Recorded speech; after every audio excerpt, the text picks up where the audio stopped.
Assalamualaikum warahmatullahi wabarakatuh.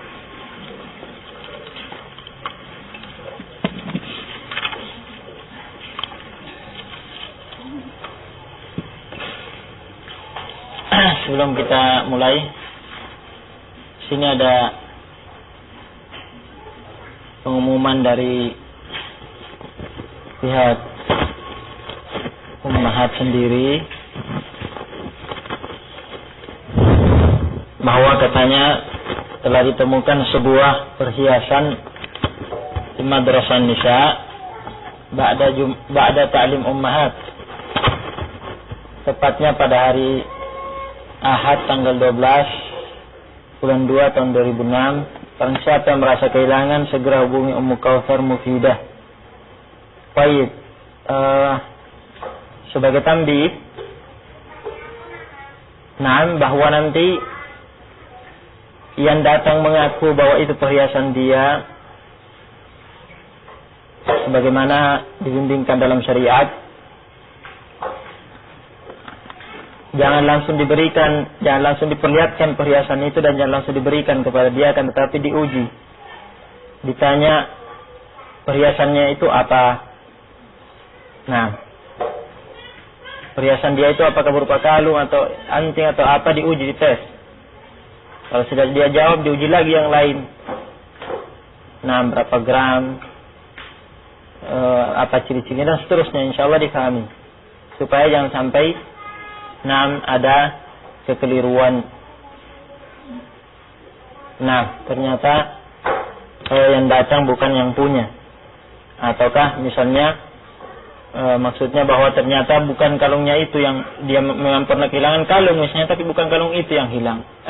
Yang ditemukan itu bukan kalung dia, tapi kalung yang lain misalnya. Jadi demikian jangan. Baik. Bismillahirrahmanirrahim.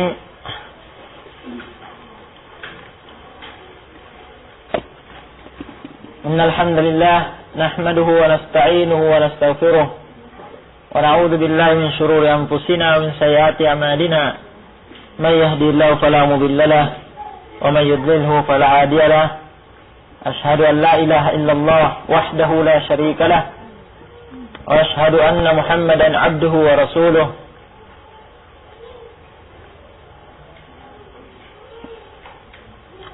Ya ayyuhalladzina amanu taqullaha haqqa tuqatih wa la tamutunna illa wa antum muslimun.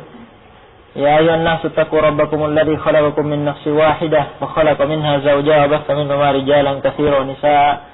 Wattaqullaha alladzi tasaaluna bihi wal arham, innallaha kana 'alaikum raqiba. Ya ayyuhalladzina amanu taqullaha wa qulu qawlan sadida yuslih lakum a'malakum wa yaghfir lakum dhunubakum wa may yuti'illaha wa rasulahu faqad faza fawzan 'azima.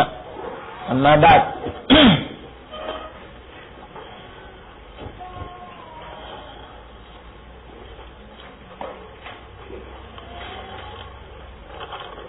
Kita lanjutkan kajian kita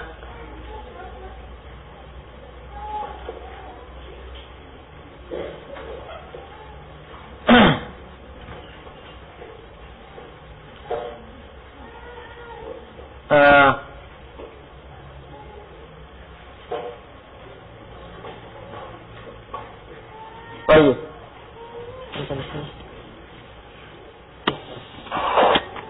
Dan sebelum kita masuk ke pertanyaan berikutnya, coba dilihat kembali halaman 41. Coba dilihat kembali halaman 41.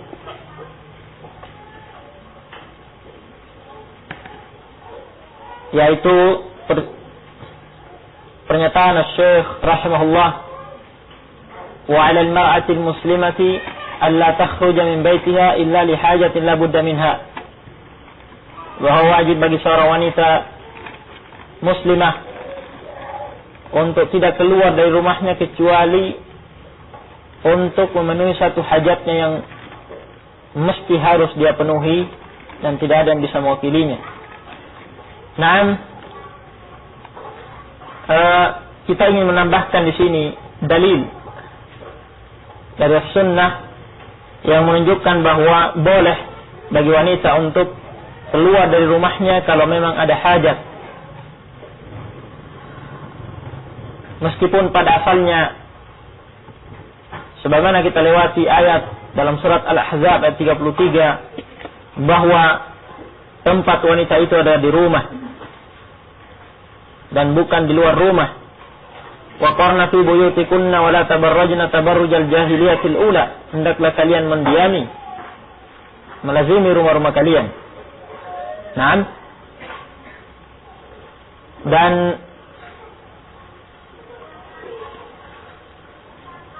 ya dibolehkan apabila memang ada hajat. Dalilnya adalah hadis Aisyah. Hadis Aisyah muttafaqun alaih. Kata Rasulullah SAW,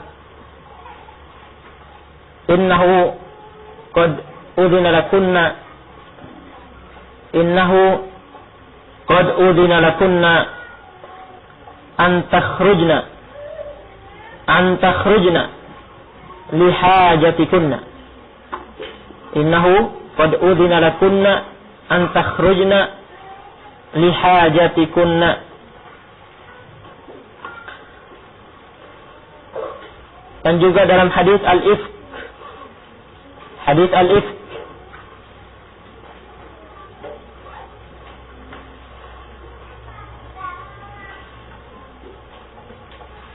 ya, yaitu kisah ifk ketika Aisyah ketinggalan dalam safar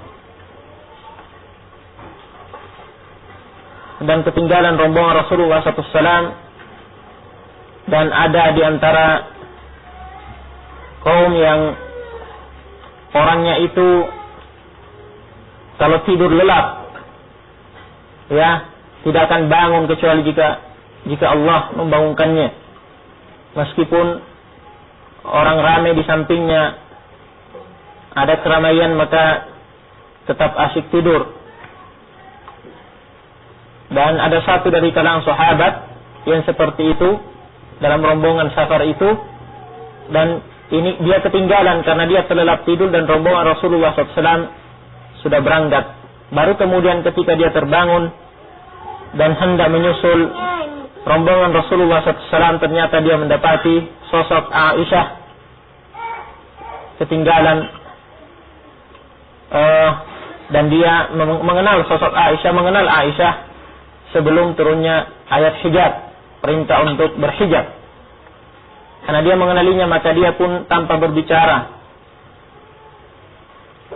satu kata pun, ya, dan Aisyah mengerti dan dia naik ke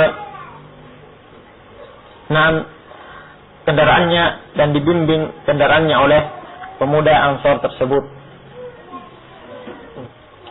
Dan sampai akhirnya sebab dari kejadian itu kalangan munafikun menjadikan sebagai celah untuk untuk mencelah rumah tangga Rasulullah SAW dan menuduh Aisyah telah melakukan sesuatu yang tidak pantas dengan pemuda itu yang diistilahkan dengan ifk, yakni tuduhan yang dusta. Sampai akhirnya Aisyah radhiyallahu anha posisinya ketika itu sangat menyedihkan, ya, sampai akhirnya dia minta izin kepada Rasulullah SAW. Istadzanat Aisyah radhiyallahu anha Rasulullah sallallahu alaihi wasallam an tazura abawaiha.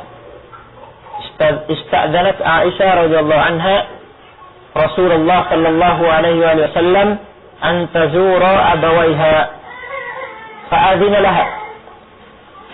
laha Rasulullah sallallahu alaihi wasallam. Naam.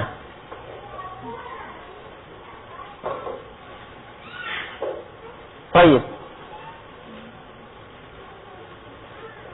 Hadis yang pertama tadi hadis Aisyah, kata Rasulullah SAW, inna qad udhina lakunna, sesungguhnya telah diizinkan, ya, kalian telah diizinkan, telah ada izin untuk kalian keluar dalam rangka memenuhi hajat-hajat kalian. Nah, adapun hadis tadi yang kita sebutkan lafadznya, yaitu Aisyah minta izin kepada Rasulullah SAW untuk ziarah kepada kedua orang tuanya, untuk dia menenangkan diri di sana. Maka Rasulullah SAW mengizinkannya. Nah, dan seluruh dua hadis yang disebutkan ini setelah turunnya ayatul hijab. Setelah turunnya ayatul hijab. Baik.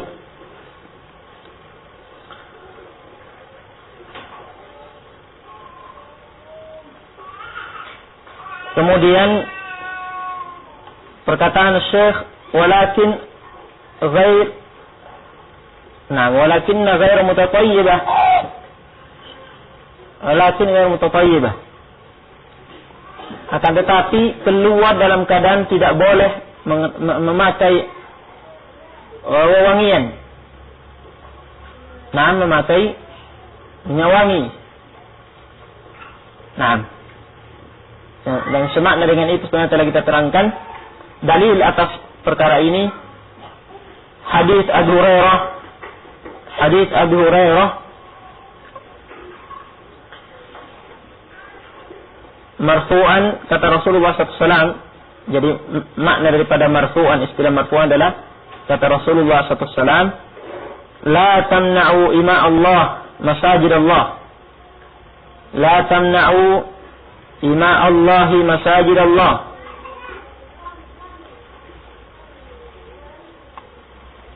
Walakin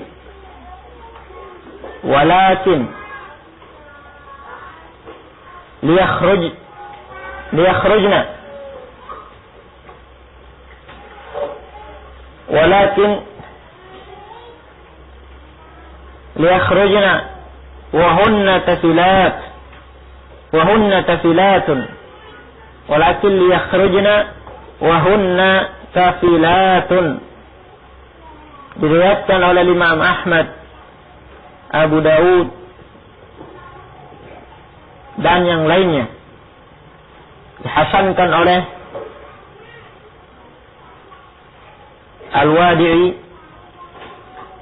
Al-Wadi'i yaitu Syekh Muqbil dalam kitabnya Sahihul Musnad pada jilid 2 halaman 309.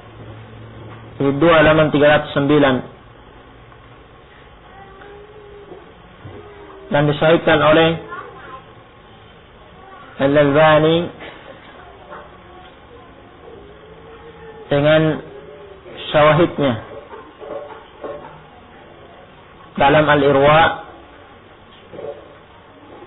jilid 2 halaman 293.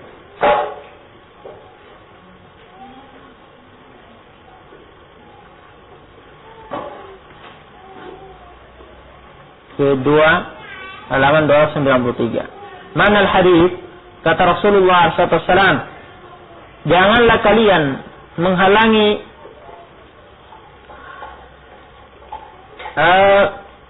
hamba-hamba Allah dari kaum wanita untuk menghadiri masjid jika mereka hendak hadir di masjid untuk ikut salat berjamaah.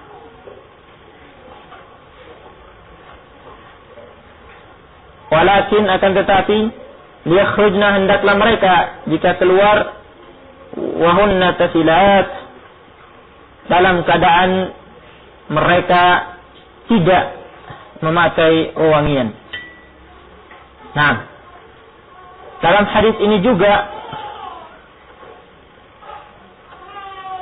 terdapat dalil dari mafhumul hadis bahwa sesungguhnya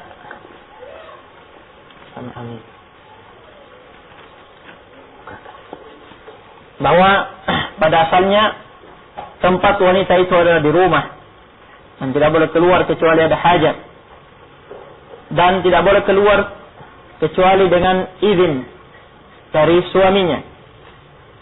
Karena di sini Rasulullah SAW mengatakan kepada para wali dari wanita atau suami mereka, jika memang istri-istri kalian atau wanita-wanita yang kalian yang mereka di bawah tanggung jawab kalian minta izin untuk hadir salat berjamaah di masjid, nah, maka jangan kalian menghalanginya. Baik, akan tetapi perlu diketahui bahwa jika keluar kata Rasulullah SAW, maka wanita-wanita itu keluar dalam keadaan tafilat, keluar dengan tidak memakai wewangian. Nah, kalau seandainya seorang wanita tidak keluar ke masjid atau untuk hajat dan dia mengenakan wangian, maka wajib bagi suaminya atau walinya untuk menghalangi dia. Tidak boleh membiarkannya keluar.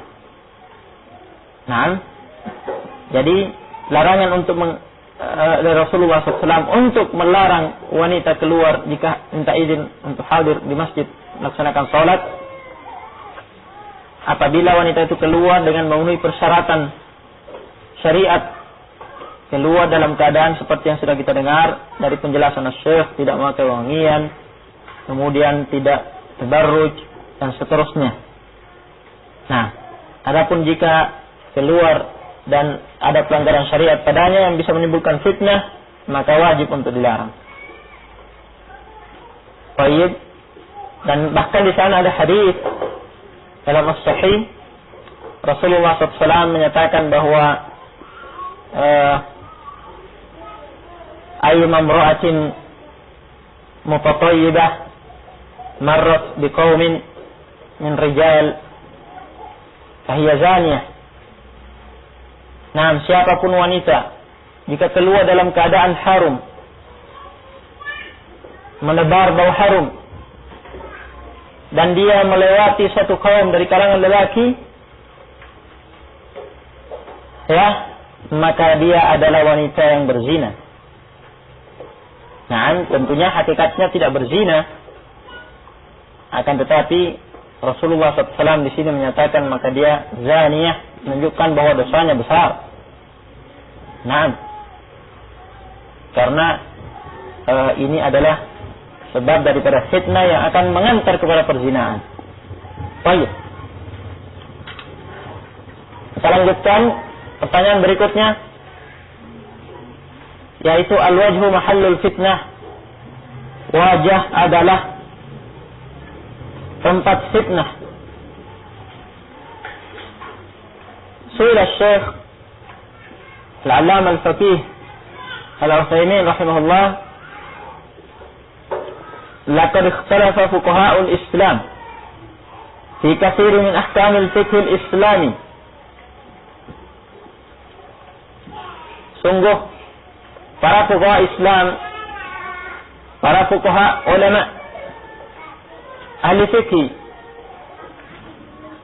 mereka telah berselisih pendapat dalam banyak permasalahan hukum-hukum fikih dalam syariat Islam. Wa min al-ahkam allati ikhtalafu fiha mas'alatul hijab lil mar'ah. Dan di antara hukum-hukum syariat yang mereka perselisihkan adalah masalah mengenakan hijab untuk seorang wanita, kewajiban seorang wanita untuk mengenakan hijab. Wa hadzal ikhtilafu fil ara'i jaa tab'an li ikhtilafin nususil marwiyati fi hadhihi al-mas'alah. Dan perselisihan pendapat ini yang terjadi berupa ara', pandangan-pandangan yang berbeda, pendapat-pendapat yang berbeda dari para fuqaha, itu terjadi karena mengikuti adanya perbedaan nas-nas, dalil-dalil, nas-nas dari Al-Quran dan As-Sunnah, ya, nas-nas dari As-Sunnah yang diriwayatkan di hadil masalah, dalam masalah ini. Fama huwa al-hijab asy-syar'i binisbati lil mar'ah? Maka ya, bagaimanakah kategori hijab syar'i yang sesungguhnya? Hijab yang dianggap sesuai dengan syariat, yang wajib untuk dipenuhi oleh seorang wanita.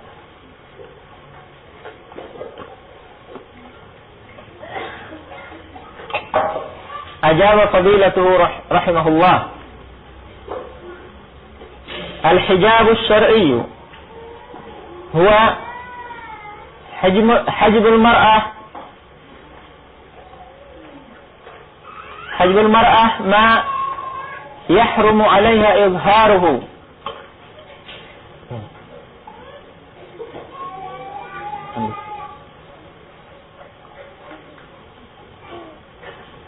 Hijab yang syar'i yaitu seorang wanita menghijabi, yakni menutupi apa yang haram atasnya, segala yang diharamkan atasnya untuk dia perlihatkan.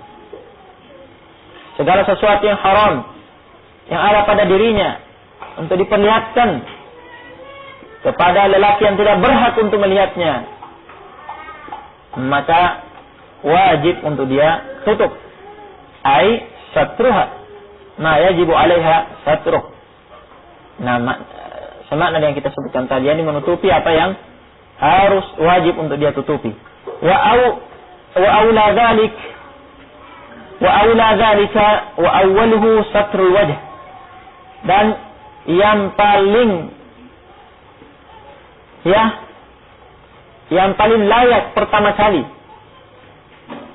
dan yang paling harus pertama kali untuk ditutupi sebelum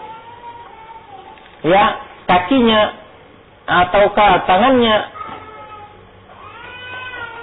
atau rambutnya adalah satrul wajh, menutup wajahnya. Li'annahu mahallul fitnah wa mahattur rahbah, karena wajah adalah tempat fitnah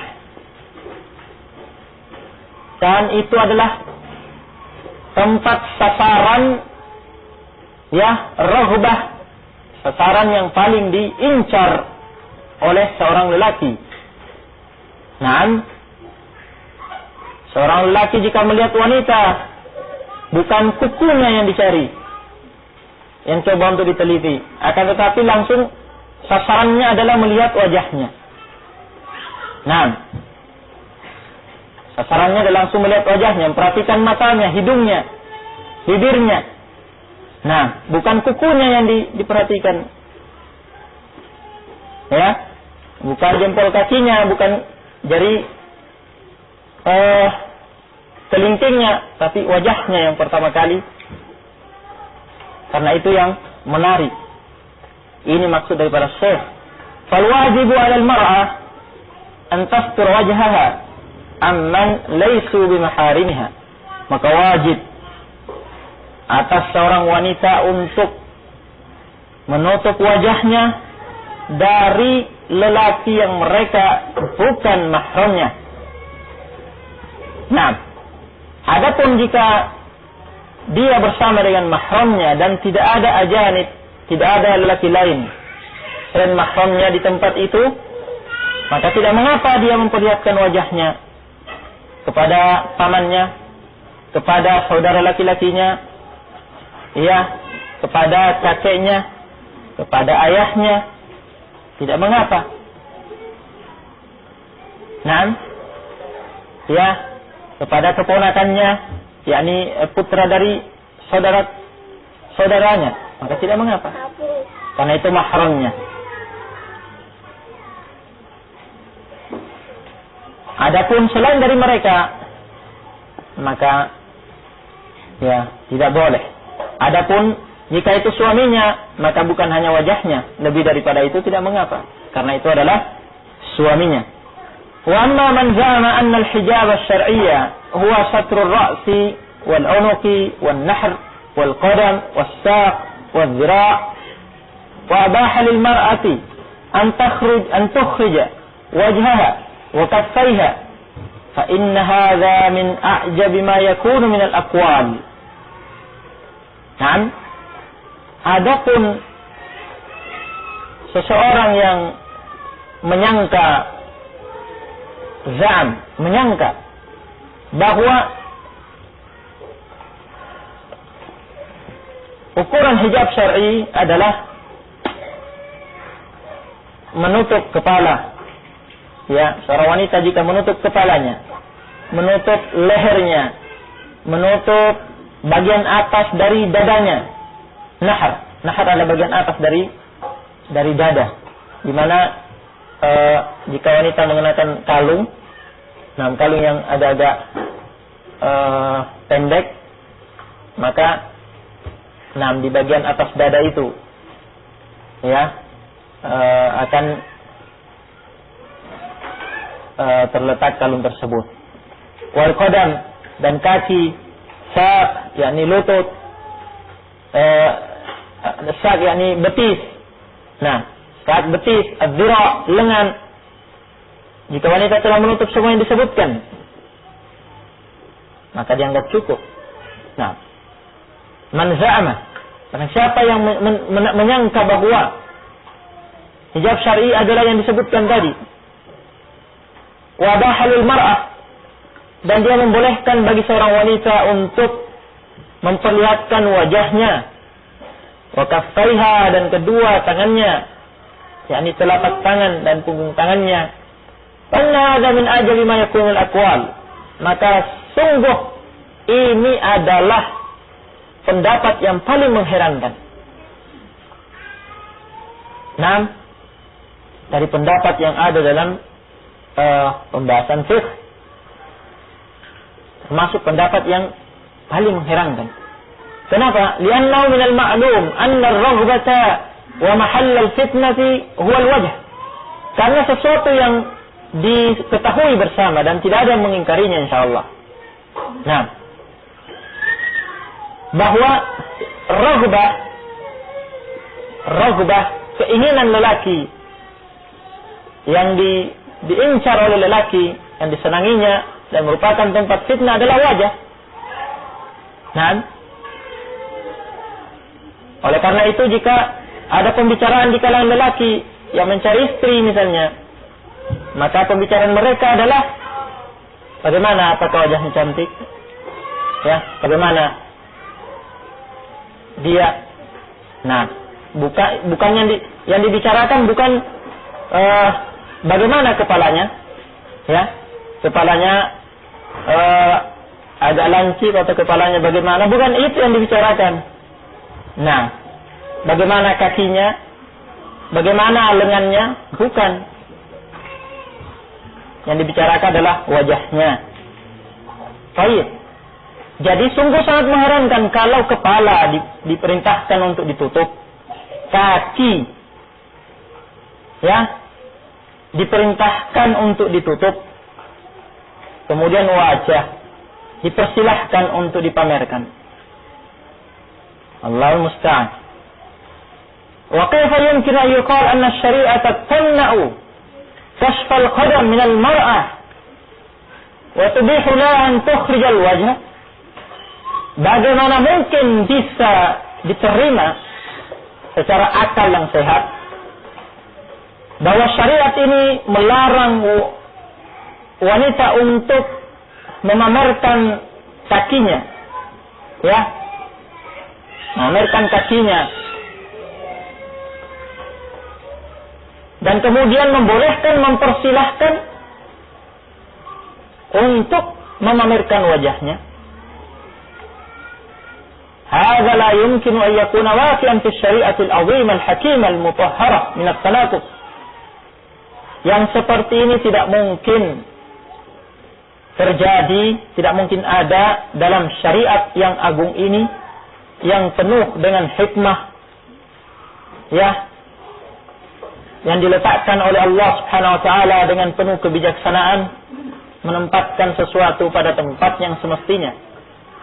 Syariat yang mutahharah, yang suci, terjaga dari perkara-perkara yang bisa mengotorinya.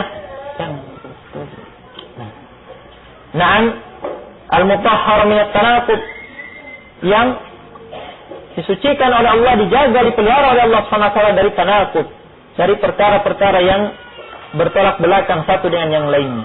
Tidak mungkin ada tanaqud dalam syariat ini.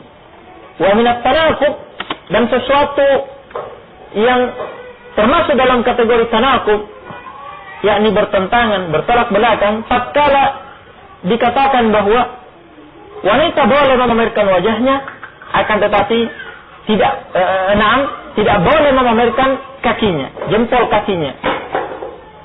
Nah, subhanallah. Ya, ini tanaqub. Sementara syariat ini terjaga dari perkara yang seperti itu, maka tidak mungkin pendapat ini bisa dibenarkan. Wa kullu insanin ya'rifu anna al-fitnata fi kashfil wajhi a'zamu bi katsirin min al-fitnati bi kashfil qadam. Setiap orang mengerti, ya, bahwasanya fitnah itu terjadi karena wanita membuka wajahnya. Nah, fitnah yang terjadi karena wanita membuka wajahnya a'zamu bi katsir. Annal fitnata fi kashfil wajhi a'zamu bi katsir. Fitnah yang ditimbulkan oleh perbuatan wanita membuka wajahnya itu lebih besar, jauh lebih besar. Allah dikasih jauh lebih besar. Nah, dari fitnah yang ditimbulkan oleh perbuatan seorang wanita membuka kakinya. Coba jika di sana ada seorang wanita, ya, dia mengenakan cadar, menutup wajahnya, kemudian telapak kakinya dibuka, terlihat kakinya. Nah, maka boleh jadi wanita ini lewat dan tidak ada yang memperhatikan, karena bagian kaki bagian di bawah. Nah, dan itu bukan sasaran yang diincar oleh lelaki, bukan itu yang menarik. Maka boleh jadi dia lewat begitu saja dan tidak ada yang memperhatikan. Tapi ketika ada seorang wanita kakinya ditutup, ya, tidak terlihat, akan tetapi wajahnya tampak, maka dia akan menjadi pusat perhatian. Nah, maka lelaki akan memperhatikan hidungnya, menatap bola matanya, menatap bulu matanya, menatap bibirnya. Allahu musta'an. Apalagi kalau dihiasi dengan lipstick. Nah, sudah pakai make up. Inna lillahi wa inna ilaihi raji'un. Nah, inilah fitnah yang paling besar. Wa kullu insanin ya'rifu anna mahalla raghbatir rijal fin nisa'i innama hiya fil wujuh. Setiap orang mengerti bahwa tempat sasaran yang diincar oleh kaum lelaki, yang disukai oleh mereka untuk diperhatikan pada wanita adalah wajahnya. Walihada law qila lil khatib anna makhtubatak qabihatul wajhi walakinnaha jamilatul qadam ma aqdam ala khutbatiha. Oleh karena itu, kalau dikatakan kepada seorang lelaki yang melamar seorang wanita, diberitakan kepada dia anna makhtubatak, bahwa wanita yang hendak kamu lamar, yang hendak kamu nikahi itu, ya, qabihatul wajh, wajahnya tidak cantik, wajahnya jelek. Walakinna jamilatul qadam, akan tetapi masya Allah kakinya bagus sekali. Nah, luar biasa kakinya, tapi wajahnya tidak. Ma aqdama ala khutbati, dia tidak akan berani meneruskan perjuangannya. Nah, dia akan mundur 1000 langkah. Walau qila lahu annaha jamilatul wajhi walakin fi yadayha aw fi kaffayha aw fi qadamayha aw fi saqayha nuzulun 'anil jamal la aqdam 'alayha. Akan tetapi sebaliknya, kalau dikatakan kepada dia annaha jamilah, jamilatul wajh, wajahnya masya Allah cantik, Allah beri dia kelebihan, dzalika fadlullah yu'ti man yasha, wajahnya cantik, akan tetapi ya kedua tangannya atau pada telapak tangannya atau pada kakinya atau pada betisnya ya ada sedikit kekurangan. Nah, kurang menarik, la aqdam 'alaiha, maka dia akan meneruskan perjuangannya. Nah, dia akan maju. Fa'ulima bihadza anna al-wajha awla ma yajibu hijabuh. Maka diketahui dari sini dengan ini kata Syekh bahwa wajah lebih layak dan lebih pantas untuk ditutup. Nah, dibandingkan yang lain yang disebutkan. Baik, hunaka adillatun min kitabillah wa sunnati Nabi sallallahu alaihi wasallam wa aqwali sahabati wa aqwali a'immatil Islam wa ulama'il Islam tadullu ala wujub ihtijabil mar'ah fi jami'i badaniha amman laysu bimaharimiha. Di sana ada beberapa dalil-dalil dari Al-Quran, sunnah Nabi alaihi salatu wassalam, dan ucapan beberapa sahabat dan ucapan a'immatul Islam, imam-imam dalam Islam ini, dan para ulama Islam, yang semuanya itu menunjukkan wajibnya seorang wanita untuk menutup seluruh tubuhnya dari atas sampai ke bawah dari pandangan kaum lelaki ajanib yang bukan mahramnya. Dan telah kita lewati sardul adillah, uraian dalil-dalil tersebut yang disyaratkan oleh Syekh di sini telah kita lewati. Maka untuk menyingkat waktu kita tidak mengulanginya lagi. Naam, dan bisa dirajih apa yang telah kita lewati. Naam.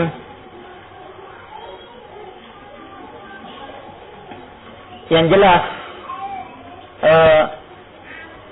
salah satu hadis yang usahakan dihafalkan yaitu sabda Rasulullah SAW, al-mar'atu aurah idza kharajat istashraha syaitan. Jika wanita itu adalah aurat, al-mar'ah aurah, wanita itu adalah aurat. Jika keluar maka syaitan sudah mengintainya untuk menghiasinya sehingga menimbulkan fitnah di kalangan manusia. Dan ibarah al-mar'ah, wanita, adalah mencakup seluruh tubuhnya mulai dari atas sampai ke kaki. Nah, ya, wa tadullu ala annahu yajibu 'ala al-mar'ati an tastura wajhaha amman laysu bimaharimiha.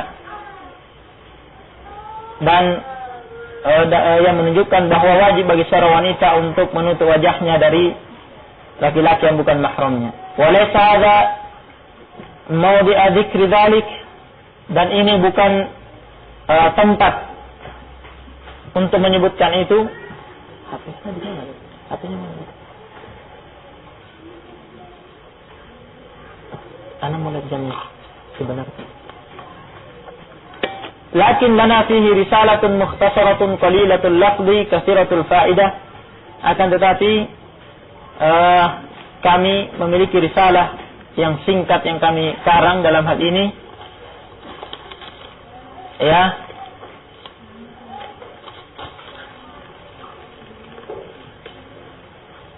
Lafaznya sedikit, akan tetapi faedahnya banyak, dan kita sudah baca sebagian dari para isi risalah tersebut ketika kita menguraikan dalil-dalil yang dimaksud oleh Syekh rahimahullah.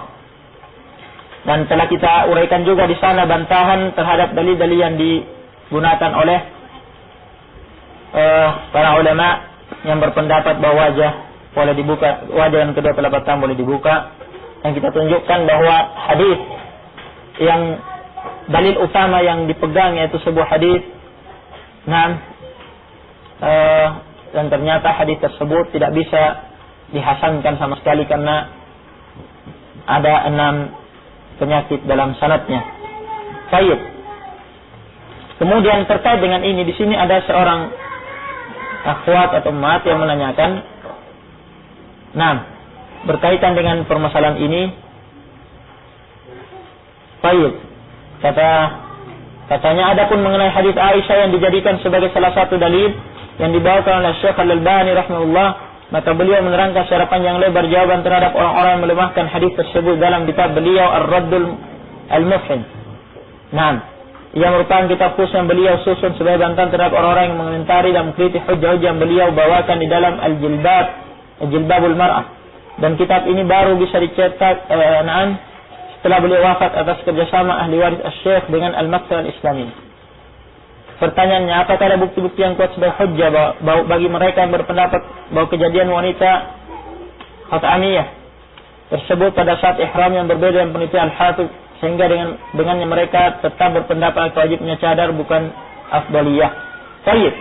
Sebenarnya kita katakan tadi, untuk memahami permasalahan ini secara lengkap, raji kembali ya apa yang telah kita bahas pada pertemuan sebelumnya tentang dalil-dalil yang menunjukkan wajibnya wajah ditutup. Nah, dan kita ingatkan di sini bahwa Syekh Al-Albani di antara dalil beliau yang menguatkan pendapatnya adalah hadits Aisyah yang disebutkan tadi. Dan itu telah ditunjukkan oleh Syekhuna bahwa ada 6 penyakit dalam hadis tersebut. Ada 6 illah, dan bagi seseorang yang telah belajar ilmu mustalah dan tidak sekedar taklid kepada seorang mujtahid dari kalangan ahli hadis, dia tidak akan mungkin bisa menerima hadis itu dihasankan. Nah, oleh karena itu kita menyatakan dan telah kita terangkan sebutkan di sana pada pembahasan tersebut bahwa hadis itu dhaif. 6 kelemahan yang tidak mungkin untuk bisa dihasankan secara qaidah mustalahiyah. Nah, sementara dari sisi lain di sana hadis-hadis dan ayat-ayat sebagaimana telah kita sebutkan menunjukkan jelas sekali bahwa wajah ya wajib untuk ditutup karena merupakan tempat fitnah.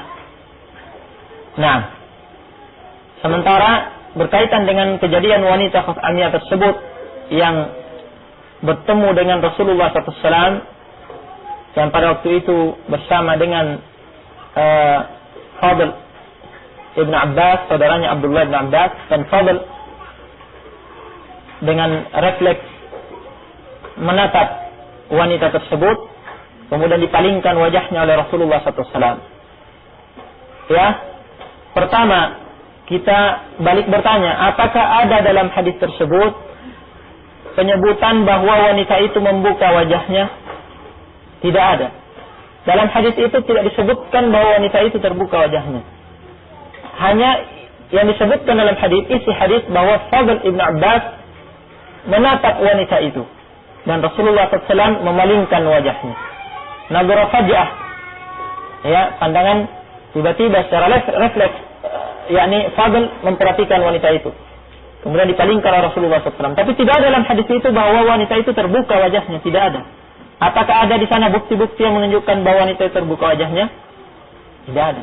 Yang namanya wanita meskipun sudah ditutupi dengan abaya, ya, dengan hijab, juga ya sosoknya itu menarik.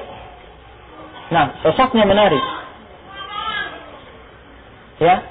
Dan terkadang tetap bisa diperhatikan oleh seorang lelaki.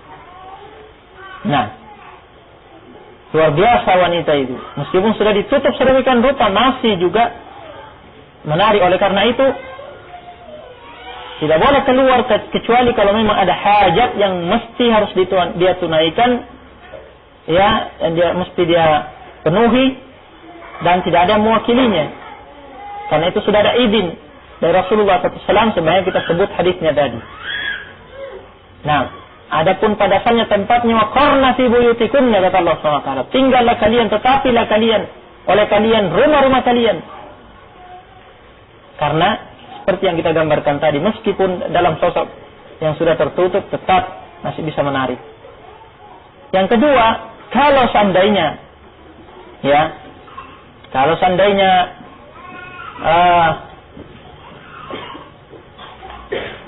di antara jawaban yang disebutkan, kalau memang terbuka wajahnya pada waktu itu, maka wanita itu adalah wanita yang sedang berihram.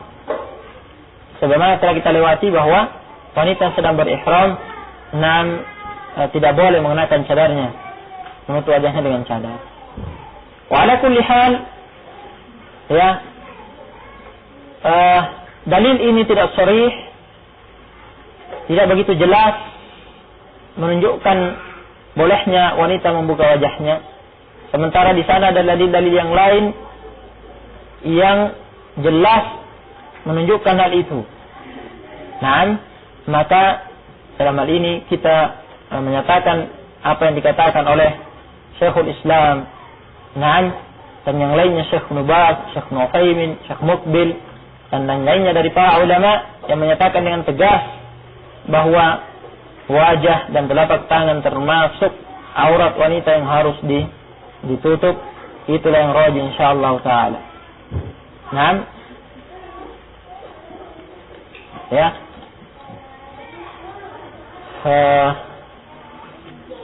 naktafi, kita cukupkan mungkin karena di sini sepertinya ada sesuatu yang hendak disampaikan dan mungkin ada acara lanjutan ya. Yang ini juga membutuhkan waktu. Nah, coba. Alhamdulillah.